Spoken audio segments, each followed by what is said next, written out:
ശ്രീപദിൻ്റെ അച്ഛൻ ഒരു ലൈബ്രറിയനാണ്. അതിനാൽ തന്നെ അദ്ദേഹം നന്നായിട്ട് പുസ്തകങ്ങൾ വായിക്കും. ചൈനീസ് സാഹിത്യകാരൻ മോ യാനിൻ്റെ നല്ല ആരാധകനാണ് ഈ പറയുന്ന ശ്രീപദിൻ്റെ അച്ഛൻ. അതുകൊണ്ടാണ് മോ യാനിൻ്റെ ഓർമ്മയ്ക്കായി മകന് ശ്രീപദ് യാൻ എന്ന് പേരിട്ടത്. ഉള്ളൊഴുക്ക് സിനിമ കണ്ടിരിക്കുമ്പോൾ ഈ വർഷം ഈ ചിത്രത്തിലെ ലീലാമ്മയും അഞ്ജു, അതായത് ഉർവശിയും പാർവതി തിരുവോത്തും അവാർഡ് പങ്കിടുമെന്ന് എനിക്ക് തോന്നി. ഞാൻ നമ്മുടെ ഒരു എപ്പിസോഡിൽ പറഞ്ഞു അവർ തമ്മിലായിരിക്കും മത്സരമെന്ന്. ഇപ്പോഴിതാ 2023 മികച്ച സ്ത്രീ കഥാപാത്രമായി ഉള്ളൊഴുക്കിലെ ലീലാമ്മയായ ഉർവശിയും തടവ് എന്ന് പറഞ്ഞ സിനിമയിലെ നായിക ഗീതയായ ബീന ആർ ചന്ദ്രൻ എന്ന അധ്യാപികയും കൂടിയാണ് അവാർഡ് പങ്കിട്ടത്. ഉള്ളൊഴുക്കിൻ്റെ ചലച്ചിത്ര മത്സരത്തിന് അയക്കുന്ന അപേക്ഷയിൽ ഈ അപേക്ഷ വളരെ സൂക്ഷിച്ച് ഫില്ലപ്പ് ചെയ്യേണ്ട ഒരു അപേക്ഷയാണ്. ഞാൻ സുഹൃത്തിനൊക്കെ ഞാനാണ് ഫില്ലപ്പ് ചെയ്തത്. നായികയായി ഉർവശിയുടെയും പാർവതി തിരുവോത്തിൻ്റെയും പേരുകൾ വച്ചിരുന്നോ എന്ന് അതിൻ്റെ സംവിധായകനും നിർമ്മാതാവിനും മാത്രമേ അറിയാവൂ. അല്ലെങ്കിൽ നായികയായി ഉർവശിയും ഉപനായികയായി പാർവതിയുടെയും പേര് വെച്ചോ എന്നും അങ്ങനെയാണോ ഫില്ലപ്പ് ചെയ്തതെന്നും നമുക്കറിയില്ല. ഉള്ളൊഴുക്കിൽ ഉർവശിയും പാർവതിയും പുരസ്കാരത്തിന് 100% അർഹതയുള്ള അഭിനയമാണ് കാഴ്ചവെച്ചത് എന്നതിൽ ആ പടം കണ്ട ആർക്കും തർക്കം ഉണ്ടാവുമെന്ന് എനിക്ക് തോന്നുന്നില്ല.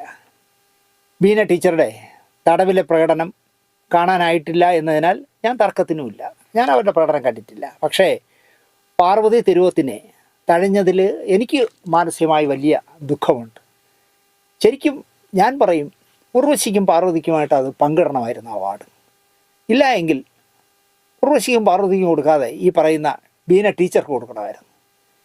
ഉർവശിയോളം മത്സരിച്ചാണ് അതിനേക്കാൾ പാർവതിയേക്കാൾ മനോഹരമായ പ്രകടനം ബീന ടീച്ചർ നടത്തിയോ എന്ന് എനിക്ക് സംശയമുണ്ട്. കാരണം ഈ പറഞ്ഞ പാർവതിയും ഉർവശിയും ഒരുപാട് സിനിമകളിൽ അവരുടെ കഴിവ് തെളിയിച്ചവരാണ്. പക്ഷേ പാർവതി തിരുവോത്തിനെ തഴഞ്ഞു എന്ന് തന്നെ പറയാം. 2024 സിനിമ മത്സരത്തിൽ ഫെബ്രുവരി 15 റിലീസായ ഭ്രമയുഗവും മാർച്ച് 28 ഇറങ്ങിയ ആടുജീവിതവും തമ്മിലാവും പ്രധാന മത്സരം. കുറഞ്ഞത് മികച്ച നടനു വേണ്ടി എന്നാണ് ഞാൻ കരുതിയിരുന്നത്. 2023 ഡിസംബർ 31 ഈ പറയുന്ന ആടുജീവിതം സെൻസർ ചെയ്തിരുന്നു എന്ന് എനിക്കറിയില്ലായിരുന്നു. അതുകൊണ്ടാണ് അതിന് 2023 മത്സരിക്കാൻ പറ്റിയത്. റിലീസ് ചെയ്തത് 2024 മാർച്ച് 28 പോലും അത് ഡിസംബർ 31 സെൻസർ ചെയ്തിരുന്നു. അതുകൊണ്ട് ആടുജീവിതവുമായി 2024 പ്രമേയത്തിന് മത്സരിക്കേണ്ട എന്ന നിലയിലായി പൃഥ്വിരാജ്. അതുകൊണ്ട് തന്നെ മികച്ച നടനുമായി. ഞാൻ മമ്മൂട്ടിയും പൃഥ്വിരാജുമായിട്ട് മത്സരമാകുമെന്ന് ഞാൻ വിചാരിച്ചു. ആടുജീവിതവും പ്രമേയവും തമ്മിലായിരിക്കും മത്സരമെന്ന് വിചാരിച്ചു. പക്ഷേ അത് 2022 ഡിസംബർ 31 സെൻസർ ചെയ്തുകൊണ്ട് അത് മത്സരിക്കേണ്ടി വന്നില്ല. അത് നന്നായി എന്ന് ഞാൻ പറയും. 2023 ഡിസംബർ 31 കാതൽ ദ കോർ എന്ന മമ്മൂട്ടിയുടെ അദ്ദേഹം നിർമ്മിച്ച് ജിയോ ബേബി സംവിധാനം ചെയ്ത മമ്മൂട്ടിയെപ്പോലൊരു നടൻ അഭിനയിക്കുന്ന ആ ക്യാരക്ടർ നിങ്ങൾ ആലോചിച്ച് നോക്കിയ. അദ്ദേഹം നിർമ്മിച്ചിട്ട് പോലും ഇങ്ങനൊരു വേഷം ചെയ്യാൻ മമ്മൂട്ടി അല്ലാതെ മലയാളത്തിലൊരു നടൻ തയ്യാറാവുമെന്ന് എനിക്ക് തോന്നുന്നില്ല. KCBC അടക്കം ക്രൈസ്തവ സംഘടന ഉണ്ടല്ലോ, KCBC അടക്കം ഈ ചിത്രത്തിനെതിരെ നീങ്ങി എന്ന് കാണുമ്പോൾ ഈ ചിത്രം പറഞ്ഞ വിഷയത്തിൻ്റെ ചൂട് നമുക്ക് മനസ്സിലാക്കാം. മനോഹരമായ പ്രകടനമായിരുന്നു. ബഹുസ്വരമായ ഒരു സമൂഹത്തിലേക്ക് ഉൾച്ചേരുന്ന മനുഷ്യബന്ധങ്ങളുടെ വ്യത്യസ്തമായ കഥ പറഞ്ഞ രചന ചാതുരി എന്നാണ് അവാർഡ് പ്രഖ്യാപന വേദിയിൽ കാതൽ എന്ന് പറഞ്ഞ മമ്മൂട്ടിയുടെ ഈ പറയുന്ന കാതലിനെക്കുറിച്ച് സാംസ്കാരിക വകുപ്പ് മന്ത്രി സജി ചെറിയാൻ പ്രകടിപ്പിച്ചത്. മനോഹരമായി മമ്മൂട്ടി ചെയ്ത വേഷമായിരുന്നു. എനിക്ക് എണീറ്റ് നിന്ന് കൈയടിക്കണമെന്ന് തോന്നി ആ മനുഷ്യനോട്. തിരുച്ചിത്രമ്പലം എന്ന സിനിമയിലൂടെ നമ്മുടെ നിത്യാമേനോൻ, ഇവിടെ എറണാകുളത്തൊരു പൊട്ടൻ സംബന്ധം ആലോചിച്ച് കിടക്കുന്ന നിത്യാമേനോൻ ദേശീയ അവാർഡ് കൂടെ കിട്ടിയോണ്ട് പറയുമെന്നോ, എന്നാൽ ഞാൻ ഇനി കല്യാണം കഴിക്കാമെന്ന് പൊട്ടൻ പറയുമെന്ന് എനിക്കറിയില്ല. നിത്യാമേനോൻ ഇന്ത്യയിലെ മികച്ച നടിയായി തിരഞ്ഞെടുക്കപ്പെട്ടതും മലയാളിയായ നമുക്ക് തീർച്ചയായിട്ടും തമിഴ് സിനിമയിലൂടെ ആണെങ്കിൽ പോലും നമുക്ക് അഭിമാനിക്കാം. കച്ച് എക്സ്പ്രസ് എന്ന് പറയുന്ന ഗുജറാത്തി സിനിമയിൽ അഭിനയിച്ച മാനസി പരേഖുമായിട്ടാണ് നിത്യാമേനോൻ അവാർഡ് പങ്കിട്ടത്. ആട്ടം തിരക്കഥ എഴുതിയ ആനന്ദ് ഏകർഷി അതിൻ്റെ സംവിധായകൻ മികച്ച തിരക്കഥാകൃത്തായി, മഹേഷ് ഭുവനന്ദ് എഡിറ്ററായും തിരഞ്ഞെടുത്തു. ആട്ടത്തിലൂടെ തള്ളിക്കളഞ്ഞ പടമാണ്, നിങ്ങൾ ആലോചിച്ച് നോക്കൂ. ജോഷി ബെനഡിക്റ്റിൻ്റെ കോക്കനട്ട് ട്രീ എന്ന് പറയുന്ന ഫീച്ചർ വിഭാഗത്തിലെ ആനിമേഷൻ ചിത്രത്തിനും ഒരു മലയാളിക്ക് അവാർഡ് കിട്ടി എന്നുള്ളത് നമുക്ക് അഭിമാനത്തോടെ തന്നെ കാണാം. 2018 നല്ല സിനിമയല്ലേ? 2018 എന്ന സിനിമ കേരളത്തിലെ മഹാപ്രളയത്തെ ആസ്പദമാക്കി ചെയ്ത മനോഹരമായ സിനിമയാണ്, തർക്കമൊന്നുമില്ല. നല്ല കളക്ഷനും ഉണ്ടാക്കിയല്ലോ. വേണുകുന്നപ്പള്ളിക്ക് നല്ല കാശുണ്ടാക്കി കൊടുത്ത പടം. ഈ സിനിമ ഒരു അവാർഡിനും സംസ്ഥാന മത്സരത്തിലുണ്ടായില്ല. നല്ല സാമ്പത്തിക വിജയം നേടിയ സിനിമയായിരുന്നു 2018. ഇടതുപക്ഷക്കാരൻ അല്ലാത്തതിനാൽ അവാർഡ് കിട്ടിയില്ല എന്നാണ് സംവിധായകൻ ജൂഡ് ആൻ്റണി അവാർഡ് പ്രഖ്യാപനത്തിന് ശേഷം പറഞ്ഞത്. വേണുകുന്നപ്പള്ളിയും പരാതിയുമായി വന്നു. ഓസ്കാർ നോമിനിയായിട്ടും 2018 തഴഞ്ഞു എന്നാണ് പ്രധാന പരാതി. ഓസ്കാർ അവാർഡിനായി മത്സരിക്കാൻ ഇവിടുന്ന് എത്രയോ സിനിമകൾ പോയിട്ടുണ്ട്. അവയിലൊരു സംസ്ഥാന ദേശീയ അവാർഡുകൾ നേടിയവയും നേടാത്തവയും പോയിട്ടുണ്ട്. രാജീവ് അഞ്ചലിൻ്റെ ഗുരു എന്ന് പറഞ്ഞ സിനിമ തന്നെയാണ് അതിൽ ഏറ്റവും നല്ല ഉദാഹരണം. കാണുന്ന ജൂറിക്ക് ഇഷ്ടപ്പെടുന്ന ആ സിനിമകൾക്കല്ലേ അവാർഡ് ലഭിക്കൂ. ഇവിടെ അല്ലാതെ ഒരു നിയമമൊന്നുമില്ലല്ലോ, ഇങ്ങനെ എടുത്താൽ ഇങ്ങനെ കൊടുക്കണം, ഇങ്ങനെ എടുത്താൽ കൊടുക്കരുത് എന്നില്ലല്ലോ. ജൂറിമാർ ചെന്നിരിക്കുമ്പോൾ ജൂറിയായിട്ട് ചെന്നിരിക്കുന്ന ആളുകളുടെ താല്പര്യം പോലെ ഇരിക്കും അവാർഡ്. അതാർക്കും അറിയില്ലാത്തത്. നമുക്ക് കിട്ടിയില്ല എങ്കിൽ നമ്മൾ ഇടതുപക്ഷത്തിനെയൊക്കെ പഴിചാരുന്നതിലൊന്നും ബുദ്ധിമുട്ടൊന്നുമില്ല, പറഞ്ഞോളൂ. പക്ഷേ വലിയ വിവാദങ്ങൾ ഉണ്ടാക്കാതെ, കഴിഞ്ഞ തവണയൊക്കെ കണ്ടില്ലേ, രഞ്ജിത്തിനെയൊക്കെ ആവശ്യമില്ലാതെ വിവാദങ്ങൾ വലിച്ചഴച്ച് ഒരുപാട് ഇഷ്യൂസൊക്കെ ഉണ്ടാക്കി. ഇത്തവണ അതൊന്നും ഉണ്ടായില്ല എന്നുള്ളതാണ്. അപ്പോൾ കാണുന്ന ജൂറിക്ക് ഇഷ്ടപ്പെടുന്ന സിനിമകൾക്കേ അവാർഡ് ലഭിക്കൂ. പകരം ഞാനെടുത്ത നല്ല സിനിമ ഒരുപാട് പേർ കണ്ട സിനിമ, അതിനാൽ അവാർഡുകൾ നൽകണം എന്ന് പറഞ്ഞാൽ ഒരിക്കലും അത് ന്യായീകരിക്കാൻ കഴിയില്ല.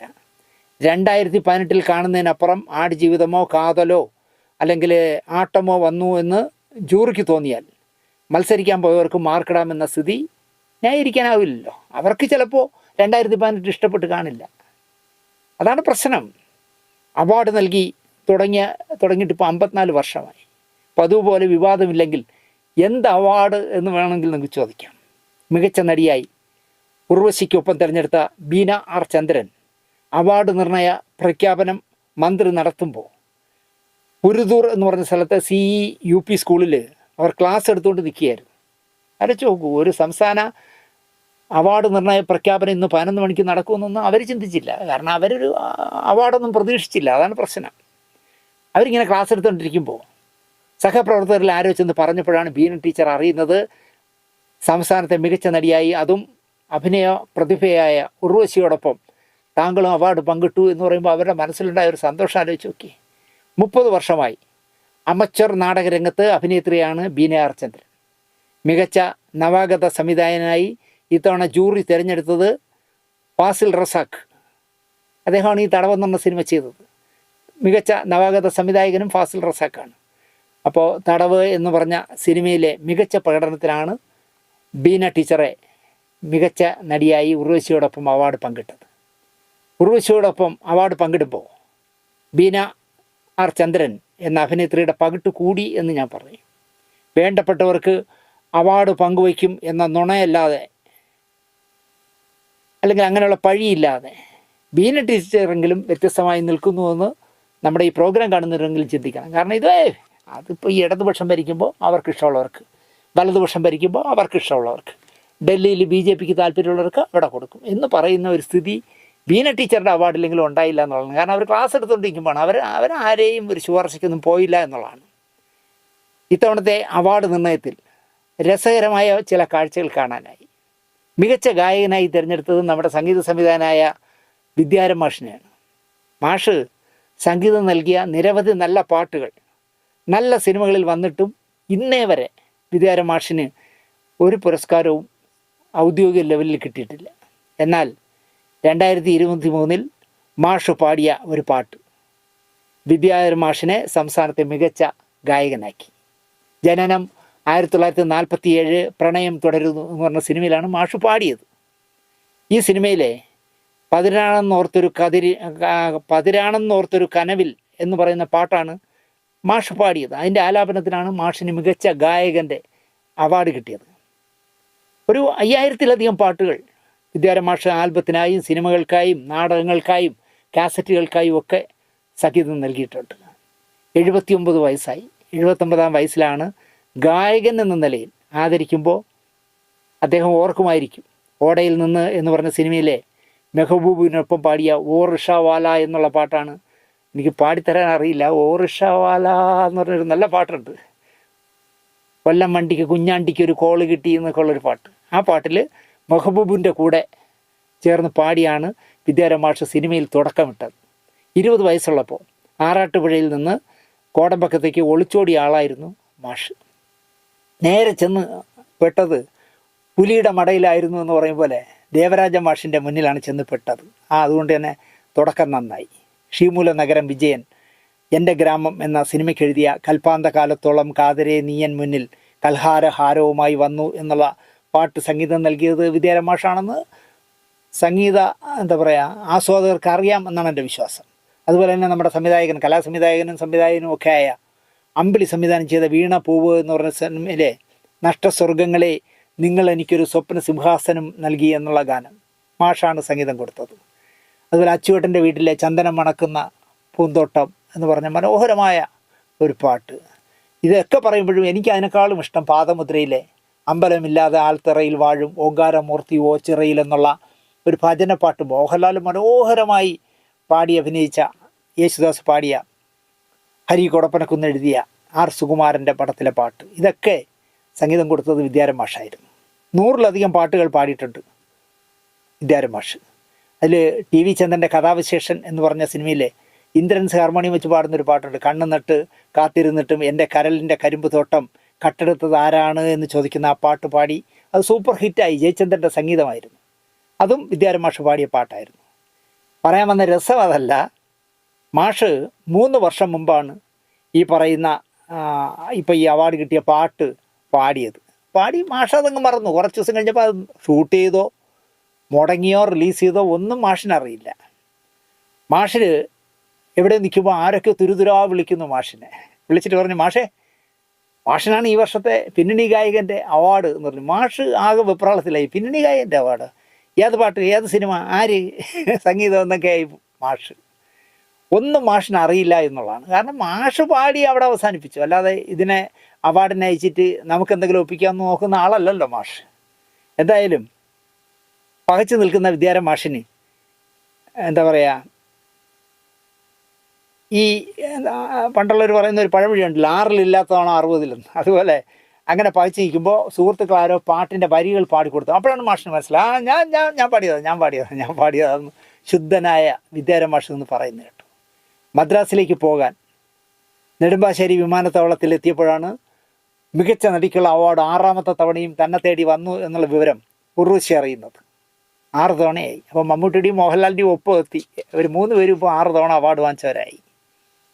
അപ്പോഴും നിങ്ങൾ ആലോചിച്ച് നോക്കൂ, എയർപോർട്ടിൽ വന്ന് അവിടെ അവാർഡ് സ്ക്രീനിങ് നടക്കുന്നതും അറിഞ്ഞു കാണില്ല, അവാർഡ് നിർണ്ണയിച്ചതും അറിഞ്ഞു കാണില്ല, അവാർഡ് പ്രഖ്യാപിക്കുന്നതും അറിഞ്ഞു കാണില്ല.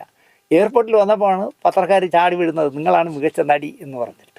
1989 മഴവിൽ കാമഡി ഐ.വി. ശശിയുടെ വർത്തമാനകാലം, മഴവിൽ കാമഡി സത്യനന്ദിക്കാടിൻ്റെ, ഐ.വി. ശശിയുടെ വർത്തമാനകാലം, ഈ സിനിമകളിലൂടെയാണ് ഉർവശി ആദ്യമായിട്ട് സംസ്ഥാന അവാർഡ്, മികച്ച നടിക്കുള്ള സംസ്ഥാന അവാർഡ് നേടിയത്.